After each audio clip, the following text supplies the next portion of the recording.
హుస్నాబాద్ నియోజకవర్గంలో మంత్రి పొన్నం ప్రభాకర్ పర్యటించారు. హుస్నాబాద్ నియోజకవర్గంలోని పలు రామాలయాల్లో జరుగుతున్న శ్రీరామనవమి వేడుకల్లో పాల్గొన్న మంత్రి పొన్నం ప్రభాకర్ శ్రీ సీతారాముల కళ్యాణంలో పాల్గొని స్వామివారి ఆశీర్వాదం తీసుకున్నారు.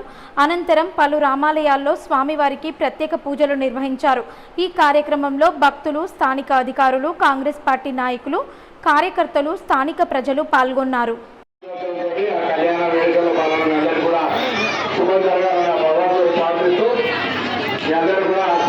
శుభాకాంక్షలు అందరూ